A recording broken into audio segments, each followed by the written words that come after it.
Fala pessoal, torcedor colorado, o Inter terminou mal na parada para a Copa do Mundo. Veio de 2 derrotas fora de casa e a sensação que ficou foi preocupação para a sequência da temporada. Não é que o trabalho do Internacional não tenha tido momentos positivos ou que o treinador não esteja fazendo um bom trabalho ou que o elenco não esteja tentando tirar o máximo que dá dentro das suas limitações. O problema é que o Inter, quando não tem algum jogador, quando o treinador não pensa bem o jogo, ou quando o jogo não encaixa, o Inter simplesmente é muito frágil. Vários momentos na temporada isso apareceu. Apareceu nas primeiras 6 rodadas do Brasileirão, que o Inter tentava atacar, não fazer os gols, e daí tomava os gols e só fez 2 pontos em 18. Apareceu isso também na final do Gauchão, que quando pegou um Grêmio mais encaixado, tomou 3-0 na ida, empatou em casa na volta. Teve expulsão, teve, mas poderia ter ido melhor. E apareceu também em alguns jogos do Brasileirão, como quando enfrentou o Mirassol em casa e perdeu. E agora nesses últimos 2 jogos contra o Vitória, que o Inter foi lá, até criou bastante oportunidades, não foi efetivo e perdeu. E esse foi o pior jogo do Inter na temporada. 3-1, poderia ter sido até mais, porque o Inter ele não teve intensidade, foi uma equipe que foi dominada pelo Bragantino.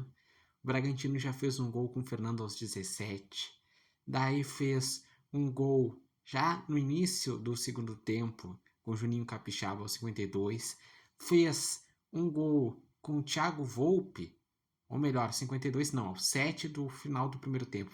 O Thiago Volpe fez o terceiro gol no início do segundo tempo, aos 51, ou seja, aos 6 do segundo tempo, e ainda teve um gol anulado.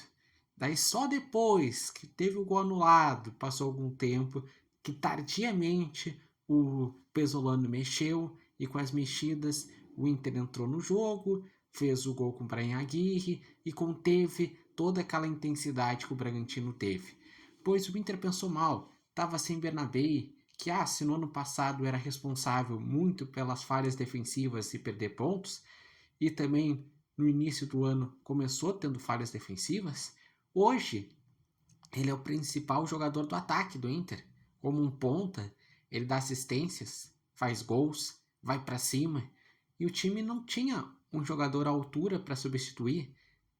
E, dentro das possibilidades, escolheu um jogador que não tem intensidade. O Alan Patrick, ele já foi o melhor jogador do Internacional por algumas temporadas.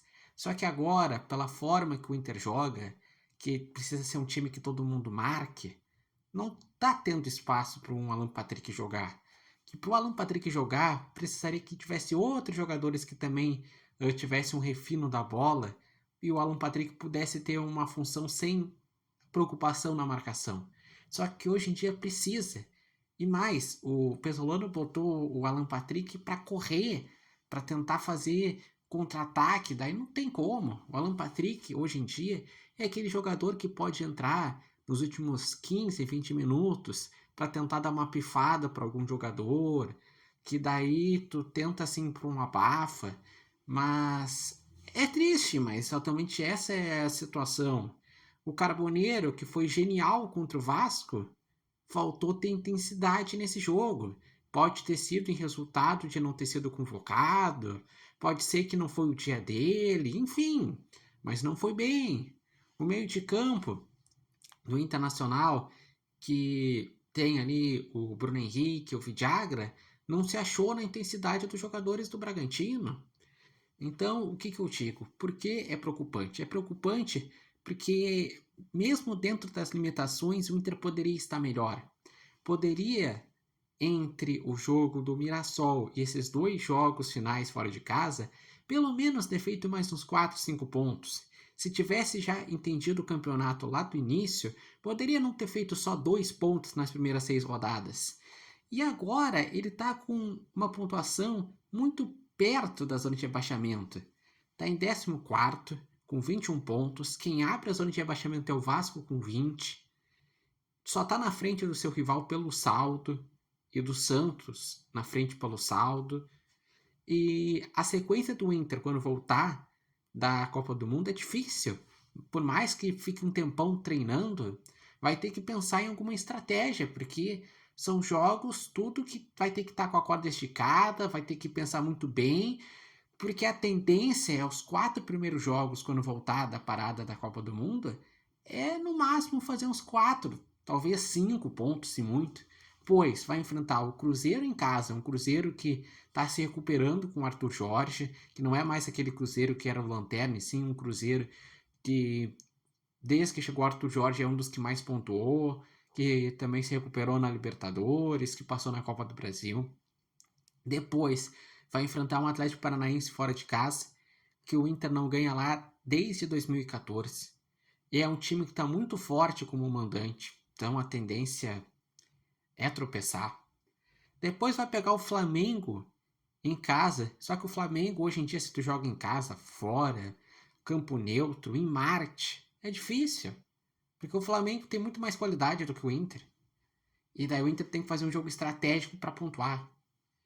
Depois vai enfrentar um Palmeiras lá em São Paulo. Ah, o Palmeiras não tá legal nas atuações, a torcida tá criticando.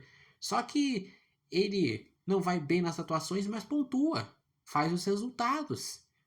Tendência é o Inter lá e perder. Então, entendem que é uma sequência difícil. E depois, também, no meio disso daí, tem 2 jogos na Copa do Brasil contra o Corinthians, que é um adversário que mostrou a sua força contra o Grêmio, que dominou o Grêmio na segunda etapa. E o Inter não é, mesmo quando está ajustado assim, melhor que o Grêmio. É um nível bem parecido, tá? Então o Inter vai ter que pensar numa estratégia, que o Corinthians tem um meio de campo forte. Vamos ver também o que vai acontecer na parada da Copa do Mundo. Talvez o Corinthians perca alguns jogadores e isso possa ser favorável para o Inter. O Inter, se vai chegar jogadores, muito difícil. Eu acho que se chegar, não vai ser jogadores que vão elevar o patamar do Inter. O medo é até que o Inter piore com vendas que tenham que fazer pela questão financeira do clube.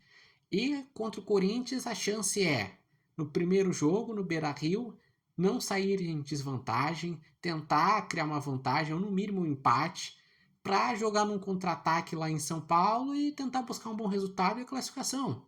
Eu não acho impossível o Inter passar contra o Corinthians. Só que é preocupante essa sequência de 2 jogos difíceis na Copa do Brasil contra o atual campeão e 4 jogos no Brasileirão na volta, que é só jogo difícil. E o Inter, que perdeu pontos bestas e que, se não se ligar, pode, quando voltar da parada da Copa do Mundo, entrar na zona de rebaixamento. E entrando na zona de rebaixamento no segundo turno é um problema. E reafirmo, o Pesolano, dos problemas, é dos menores, porque ele já encontrou a forma de jogar do Inter. Olha que o Inter jogou contra o Vasco, olha como o Inter cresceu da 6ª rodada até a 16ª rodada. Só que ainda assim é limitado. Então o Inter precisa se esforçar, porque até chegar aos 45 pontos vai ser uma caminhada bem difícil. E se vai conseguir algo a mais, tipo uma vaga sul-americana, ter mais tranquilidade, é o que se espera. Que não quer viver o mesmo filme de até a última rodada naquela tensão. E na Copa do Brasil é ver, porque tem possibilidade sim de avançar, mas vai ter que se superar.